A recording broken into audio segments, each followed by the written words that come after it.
A man who flew alongside Admiral Bird, someone who spent weeks over the frozen wilderness of Antarctica, admitted he saw things that should not exist. Glowing lights under miles of ice, and shapes that made no sense at all. You would think decades of exploration and satellites would explain it, but no one has been able to. Experts shrug it off, saying compasses fail, and eyes play tricks all the time. Yet the eyewitness accounts keep piling up. What makes this even stranger is that Bird himself noted anomalies, and this veteran corroborated details that were never public. Are we talking about natural phenomena that science hasn't figured out yet? Or could there be something buried deep beneath that icy continent? The idea that Antarctica could be hiding remnants of a lost civilization, or even something far stranger, has haunted explorers and researchers for decades. The question now is, how much of what they saw was real, and how much was dismissed too quickly? Robert Rowland Johnson was born on July 7th, 1920. He grew up by the docks in San Diego, where his father worked as a chief warrant officer. He joined the Sea Scouts as a teen, learning to handle sails and read the sea like other kids learned math. At 16, he survived being stranded on the square rigger Pacific Queen for 67 days, with almost nothing to eat. Most kids would have quit the sea after that. He didn't. Instead, he signed up for the Navy at 17 in 1937 and never looked back.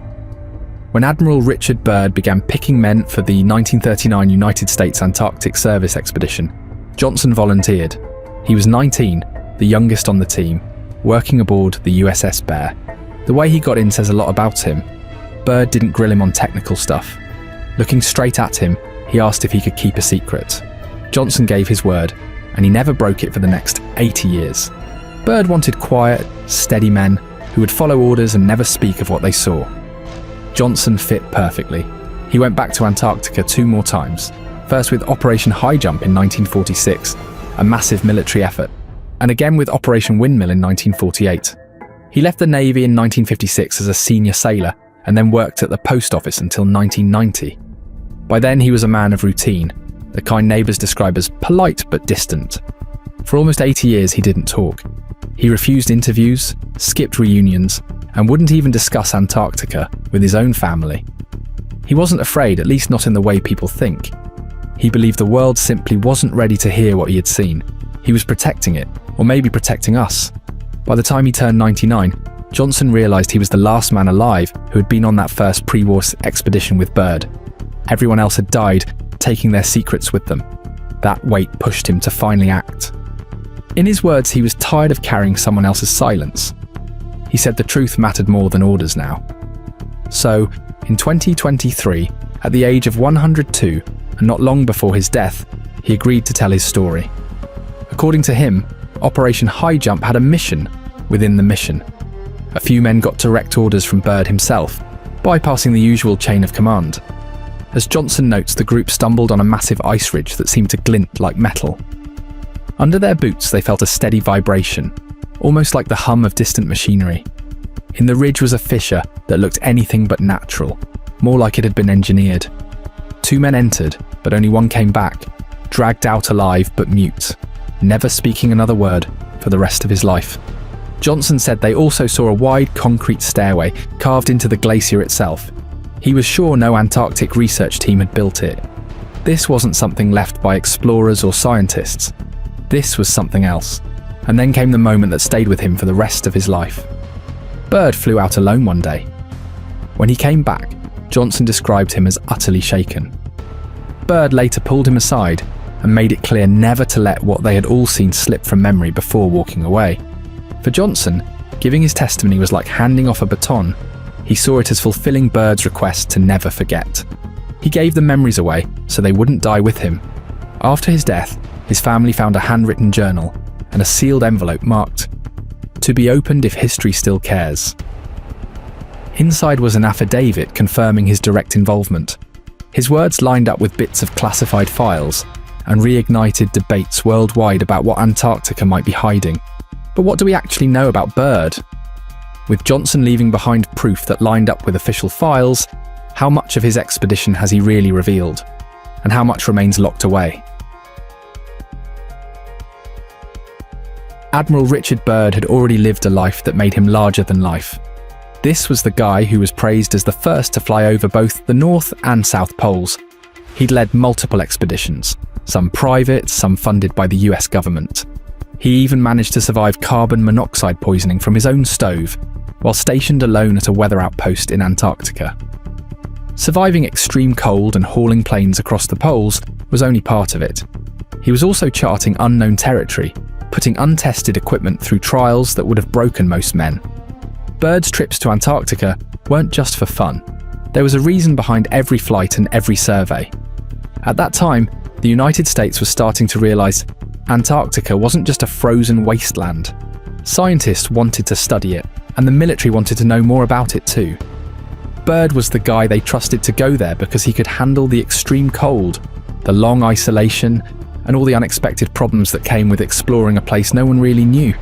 Bird brought along scientists to study the ice, the weather, and the land. The military also wanted to figure out how accessible the continent was and what dangers it held. Bird was good at juggling all that, flying, surviving, and collecting useful information for both science and strategy. Bird's life was full of accolades and attention, but even with all that, he carried with him the kind of experiences that could never be fully shared. He saw things that didn't make it into the official reports, moments that he recorded only for himself, hidden behind years of secrecy and official clearance. And somewhere in that long life of expeditions, discoveries, and moments too incredible to speak out, Bird left behind a record of what he had truly seen, something that would surface decades later and challenge everything we thought we knew about one of history's greatest explorers. That record wasn't some official report or press release. It was a diary, written in Bird's own hand, kept hidden for decades, and never meant for the public eye. It contained observations, thoughts, and experiences so extraordinary that even he seemed to hesitate over how, or if, they should ever be revealed. The diary centers on a flight he took on February 19th, 1947. The same event Johnson described earlier, when Bird flew out alone and returned utterly shaken. Bird described flying over the frozen wasteland, only to suddenly see something that didn't belong. He noted in his flight log that men were walking toward his aircraft, tall men with blonde hair. Behind them, he saw what seemed like a city glowing with strange lights.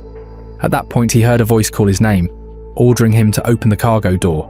Bird wrote that he obeyed, even though none of it made sense. Then he and his radio man were escorted out. They were placed onto what he called a platform vehicle. No wheels. It just moved smoothly across the ground. The closer they got, the more unreal the city looked. He compared it to futuristic designs like something from the sci-fi movie Buck Rogers, or the kind of sleek structures envisioned by Frank Lloyd Wright, the legendary American architect.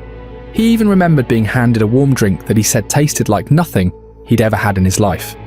The highlight of the encounter came when Bird met the one he called the Master. He described him as tall, radiant, and calm. This Master spoke about humanity's dangerous path, specifically the use of atomic bombs. The diary said the bombings of Hiroshima and Nagasaki were noticed by this underground civilization, and that the effects went deeper than anyone on the surface realized. According to the Master, the blasts scarred the Earth's surface and also disrupted the balance of the regions beneath the crust where his people lived. The Master's message was simple. Humanity had reached a point of no return. If people kept pushing nuclear weapons, they'd end up damaging the planet beyond repair. Bird said they had been watched for a long time, but up until that moment, the hidden people had chosen not to step in. Now the stakes had changed. Eventually, Bird and his radioman were sent back. Before they left, he recalled one last radio transmission. "We are leaving you now, Admiral. Your controls are free. Auf Wiedersehen." His plane landed back at base without any problems, almost as if nothing had happened, but everything had changed. When he got back, Bird didn't just keep this to himself. On March 11th, 1947, he was brought to the Pentagon, where he laid it all out to his superiors. He said he explained the discovery and passed along the Master's warning.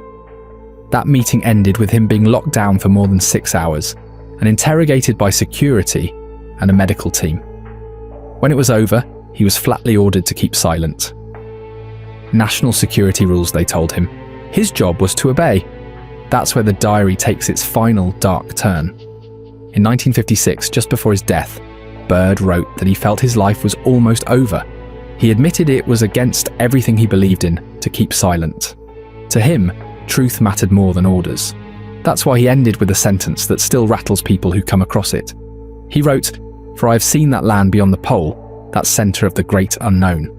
It's not easy to shake the weight of a man with his reputation writing words like that. And it makes you wonder, what exactly did Admiral Bird really see on that flight? While Bird kept his account hidden, the crew aboard the ship wasn't blind to unusual things happening around them. People would whisper in the bunks at night, or mutter over mugs of coffee, little stories about things they swore they saw, stuff that never made it into any official report. Just scraps of rumour, really. But they give you this feeling that the expedition had a whole other side, one that only the people who were actually there could ever make sense of. Sailors started coming back from flights with stories that didn't fit the script. Some officials said they saw flying objects that darted across the sky quicker than anything they had ever seen. Others said their instruments went haywire at the same time, compasses spinning, radios cutting out, radars dropping to nothing. One man reportedly told his family later that it felt like the air itself was being interfered with, but officially, none of this ever happened. No mention in the records, just silence. All of that tension and uncertainty make what happened next even more startling. Operation High Jump, the massive Antarctic expedition Bird led, ended earlier than planned, raising questions that were never fully answered. The fleet packed up and left more than a month before schedule in February 1947. The official excuse was bad weather and equipment problems, which sounds believable until you remember these ships were built for harsh conditions. That sudden retreat made the sailors even more suspicious. If they were trained to deal with the cold, what could have been so bad that it forced everyone home early? In early March of 1947, just after Operation High Jump wrapped up, Bird sat down with a reporter named Lee Van Atter from the International News Service. The interview ended up in the Chilean paper El Mercurio, and it caused quite a stir at the time. Bird warned that the United States had to take new threats seriously, especially ones that might come from the poles. He even said America should prepare for the possibility of hostile planes flying in from those regions. Think about how odd that must have sounded in 1947. Most people still thought of Antarctica as nothing but ice, penguins and scientists, not a launch point for danger. Bird wasn't being dramatic either. He stressed that he wasn't trying to scare anyone, but in his words, the cruel reality was that a future war could involve attacks coming over one or even both poles. That interview was supposed to underline the importance of the poles in a shrinking world, but even though the story made waves when it was first reported, it just seemed to fade out of mainstream coverage. You'd think a decorated admiral saying something like that would stay in headlines for weeks, maybe even months. Instead, it came and went. By the way, if you're into this kind of rabbit hole, hit subscribe and be sure to check some of my other videos. Alright, back to the story. The rumours, the interviews and the diary are only part of the story. What happened to all the material from the mission itself? The stuff that could explain everything? Bird was not some small-time explorer jotting notes in a pocketbook. He left behind more than 1 million items, everything from letters to photographs, films, and official records. All of it ended up stored at Ohio State University. But after Bird died in 1957, those papers stayed locked away from the public for almost 4 decades. Not until 1994 could scholars actually dig through them. That silence left everyone guessing, and after a while it just felt like something was being hidden. The Antarctic photos tell the same kind of story. Operation High Jump took about 70,000 pictures of the ice, covering more than half the coastline. But then word came back that the photos were not much use, because they lacked what experts call ground control, which basically means reference points to match the aerial shots with actual places. To fix that, the Navy had to send another group the very next year, called Operation Windmill, to gather the missing details. The official record says it was all about technical issues. Still, it gave the impression that a massive box of images had been quietly filed away and stamped restricted, mostly forgotten. And right on the heels of all this came something even bigger, the Antarctic Treaty. It was signed in 1959, only a little more than a decade after Operation High Jump. On the surface, it was about protecting the environment and keeping the continent neutral. But the timing seems all too perfect. The treaty could have been all about locking down Antarctica, keeping prying eyes away from whatever Bird and the Navy might have stumbled on. So what's the takeaway from all these strange events, reports and disappearances? Bird, Johnson, and the hidden details have left room for some theories that are hard to ignore. The Hollow Earth theory.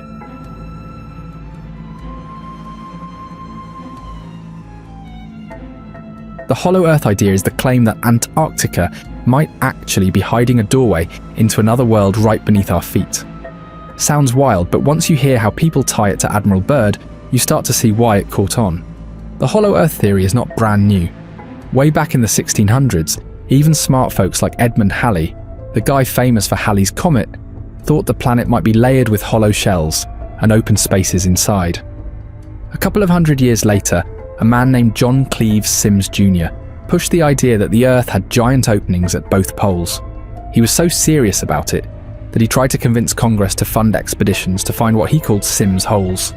Fast forward, and the theory picked up a new life when writers started talking about a hidden kingdom inside the Earth called Agartha.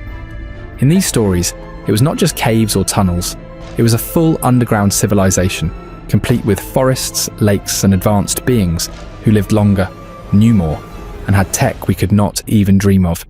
Antarctica, with its endless ice and uncharted corners, became the perfect place for believers to point to as the main entrance. According to Bird's diary, he wrote about flying over the South Pole and stumbling across something unbelievable. The story goes that he passed through a huge opening, flew into a warm inner world, and saw green valleys, forests, and even creatures that looked like mammoths. Bird's diary also mentioned that he made contact with tall, advanced beings who lived in crystal-like cities and piloted flying discs. They called themselves Protectors of the Earth and gave him a message. Then there was his interview in Chile in March 1947. Bird warned that the United States needed to prepare for possible attacks by planes coming from the polar regions. He stressed that he was not trying to scare anyone, but admitted it was a cruel reality.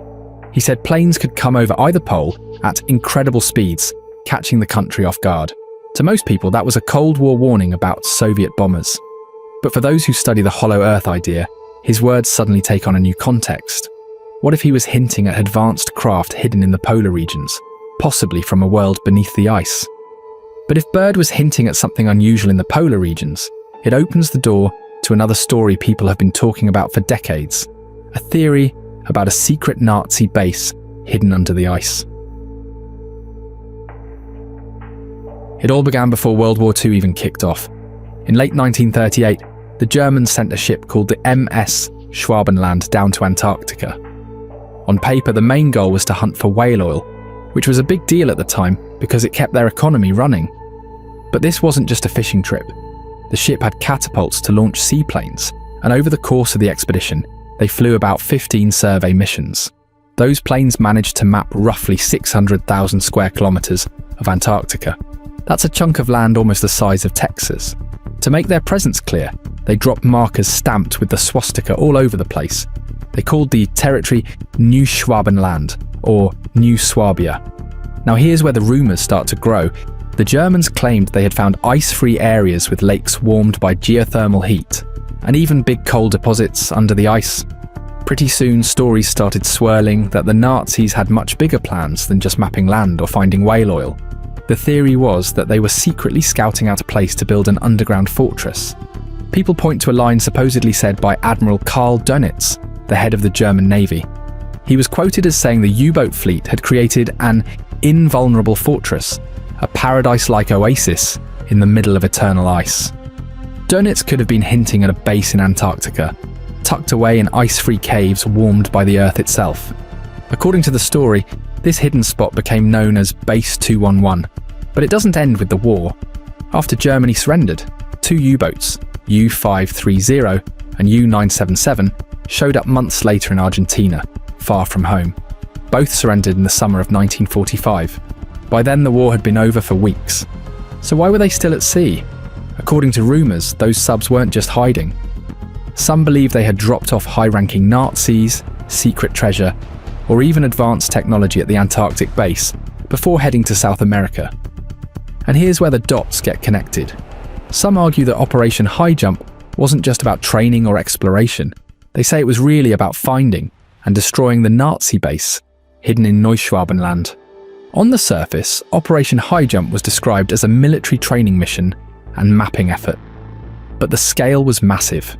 Over 4,700 men, 13 ships, and 33 aircraft all headed south. It was the biggest military expedition ever sent to Antarctica. For something that was supposed to be a peacetime exercise, that sure looked like a lot of firepower. The idea is that the Americans didn't want any leftover Nazis hiding out in Antarctica with powerful weapons or experimental aircraft that people said the Germans had been working on. And then there's how Operation High Jump ended. It's argued that a fleet that massive shouldn't have been chased out so quickly by the weather. Instead, they claim something far more dramatic happened. According to the story, the Americans ran into resistance from the hidden base. The defenders supposedly had advanced flying craft that attacked the US fleet. It's this version that links back again to Admiral Bird's strange comments after the mission. Remember that interview in Chile, where he warned about planes that could attack the United States from the polar regions? For most people, that was about the Cold War and long-range Soviet bombers. But to those who believe in the secret base, that line sounded like Bird was hinting at something much stranger. They say he had seen the advanced craft himself and was trying to give a warning without spilling the full story. So the theory ties everything together like this. The Germans found hidden warm spots in Antarctica before the war. They built Base 211, possibly inside caverns under the ice. After the war, U-boats delivered people and technology there. Then, when the US learned about it, they launched Operation High Jump to wipe it out.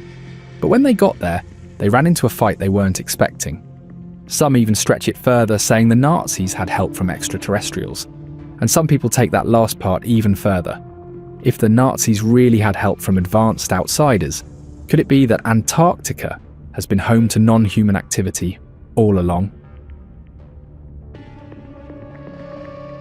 This idea starts with a simple point.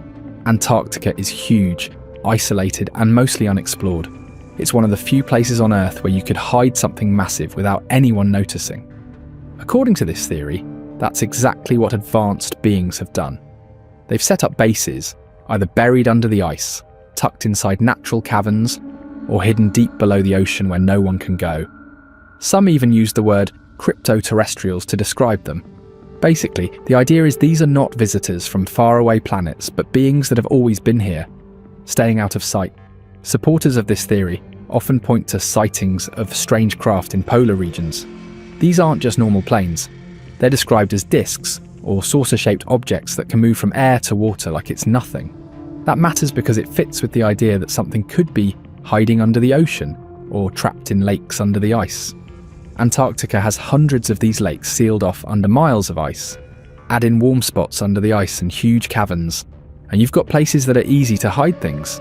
It's not hard to see why people start putting the pieces together, and that's where Bird's flights come back into the picture.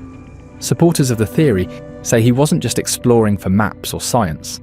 They point to his reports about unusual sightings in the sky and strange readings from his instruments.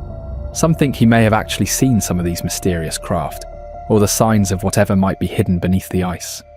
That's why his Antarctic expedition keeps showing up in these discussions. He was one of the few people in history to go deep into that frozen, mostly untouched world, and he came back with observations that didn't quite fit with what anyone expected. Pulling the Antarctic Treaty back into focus, it suddenly looks like more than diplomacy. For some, it provided a framework that made it easier to conceal things under the ice. The treaty could have made it easier to keep anything unusual under the ice hidden, whether that's secret technology, hidden bases, or even something non-human entirely. For supporters of the theory, the timing and the restrictions make the idea of concealed activity seem a little more plausible. So if Antarctica can hide modern secrets, what might it be keeping from history itself? Could some of those ancient myths have a home under the ice? For some, Antarctica isn't just a frozen wasteland. It's a vault, a place where the world's deepest secrets could have been tucked away, far from the eyes of civilization. Legends of lost continents like Atlantis, Mu, and Lemuria come up when people start talking about this icy expanse. These were said to be civilizations that had mastered arts, sciences, or technologies far beyond what we understand today, and some stories say they were destroyed by floods or wars. But what if some of them didn't vanish entirely? This theory suggests survivors might have retreated underground, creating hidden refugees beneath the ice. In that scenario, Antarctica isn't just a remote continent, it's a kind of last hiding place for knowledge, a preserved vault of ancient worlds. Satellite images of jagged peaks and sharp, angular formations have sparked speculation that the land beneath the ice might not be natural at all. Some peaks rise in straight lines, with edges so precise they look as though they were carved with intent. During Admiral Bird's flights over Antarctica, he wasn't just surveying glaciers or mapping uncharted territory. According to various accounts, he glimpsed things that seemed impossible. Glowing areas appeared under the snow, like faint windows into something else entirely. Shadows seemed to move across plains, forming patterns that didn't match hills, ridges, or ice flows. Even the instruments acted strangely. Compasses spun without reason, planes felt invisible tugs as though caught in a subtle current, and radio signals occasionally cut out. Pilots under Bird's command hinted at things that didn't make sense, things that defied the normal rules of physics. Some researchers argue that what Bird saw could be evidence of massive underground structures, maybe entire cities buried beneath the ice, preserved like frozen time capsules. The idea is that these structures aren't just random ruins. Theorists suggest they were built by survivors from one of those ancient continents, designed with technology far beyond anything modern humans can replicate. Certain energy sources might still be active beneath the ice, giving rise to the strange phenomena that Bird and his crew reported. If true, these hidden civilizations could be the remnants of a world we once lost, tucked safely beneath layers of ice, waiting for someone to rediscover them. Some go even further. The sharp formations seen from satellite images hint at streets, plazas, or towers long buried, almost like the skeleton of a city frozen in time. Theories suggest that the advanced people who built them might have mastered energy forms that today would look like magic or even advanced physics, but we have no clue how to reproduce them. And some people go even further, saying this could explain more than just odd shadows or glowing spots. If these underground cities were once operational, they could have been responsible for unexplained energy anomalies, magnetic disruptions, or even local climate oddities reported in Antarctic regions. Bird's strange experiences might not have been accidents or imagination, but glimpses into a relic of a world that once existed, a civilization hidden beneath miles of ice. We've talked about all these strange sightings and odd events in Antarctica, but it's fair to ask how much of this is real and how much might be exaggeration. More so, what are the explanations behind these reports? There are plenty of voices saying we should take a closer look at the real story behind Bird's famous Operation High Jump before jumping to conclusions. Operation High Jump was a massive US Navy expedition in 1946 and 1947, and historians point out that its main goal was far from hunting lost civilizations. It was mostly about training thousands of personnel and testing ships, planes, and equipment in extreme cold. They were pushing technology to its limits, flying planes in temperatures most people can barely imagine, and trying to figure out how to operate bases and vehicles in one of the harshest climates on Earth. Planes really did crash, guys got frostbite so bad they almost lost fingers, and crews were pushed to the edge of exhaustion. Reading about it later, yeah, it sounds dramatic, maybe even a little suspicious. But if you look at it from the Navy's side, it was exactly the kind of chaos you'd expect when you're throwing men and machines into frozen, uncharted territory. Some of it was tragic. People really did die, but that doesn't automatically mean cover up. Pilots were dealing with weird reflections bouncing off the ice, instruments freezing up, and navigation going haywire in the cold. Out there, mistakes weren't unusual. They were part of the job. Skeptics also point out that Bird's own reports don't include confirmation of alien cities or hidden empires. He talked about weird reflections and strange magnetic stuff and really tough weather, but he said these were just the kind of surprises you expect in Antarctica. Things like weird shapes in satellite photos, dark shadows, or glowing spots can happen just because of ice cracks, deep crevices, and how sunlight hits the snow. Even unusual magnetic readings are common in polar regions because of the movement of the Earth's crust and variations in the magnetic field. Some critics also argue that stories about secret missions or hidden discoveries are fueled by human imagination. People love a good mystery, and Antarctica is about as mysterious as it gets. If you combine harsh weather, extreme isolation, and high stakes with partially documented events, It's the perfect breeding ground for legends. It's worth noting that Operation High Jump was one of the largest Antarctic operations ever undertaken. Thousands of sailors, pilots, and support staff were involved, and they were carrying out very practical experiments. They were testing how planes handle ice, how to land ships through frozen seas, and how to build temporary bases. The crashes that happened were largely due to mechanical failures, human error, or extreme weather. Experts like Colonel John H. Roscoe, a US Air Force officer who studied and mapped parts of Antarctica after Byrd's expeditions, and glaciologist Dr. Charles Swithinbank point out that Antarctic trips are tough and risky. The crazy winds, shifting ice, and whiteout conditions Byrd wrote about are still a problem for anyone going there. They say Operation High Jump was impressive in scale and planning, but the official records show nothing about alien bases or lost civilizations.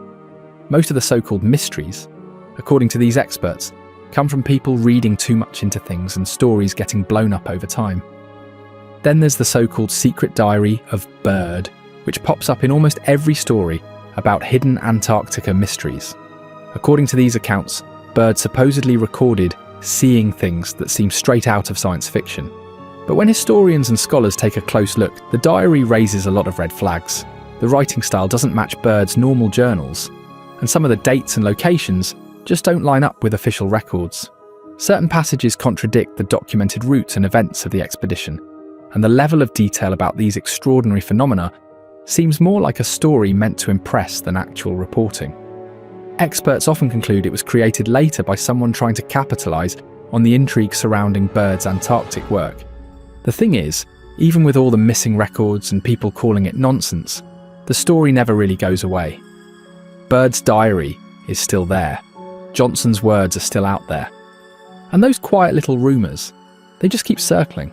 Feels like maybe something really did happen. Something nobody's been able to put their finger on. Could have been some weird natural thing. Could have been an encounter nobody could ever prove. Or hell, maybe it was something stranger than either of those. Antarctica's good at keeping its mouth shut. Ice, storms, nothing but miles of nowhere. Whatever happened, the continent swallowed it whole. But every time you read those diary lines, or hear what Johnson supposedly let slip, the same question hangs there. What did they actually see?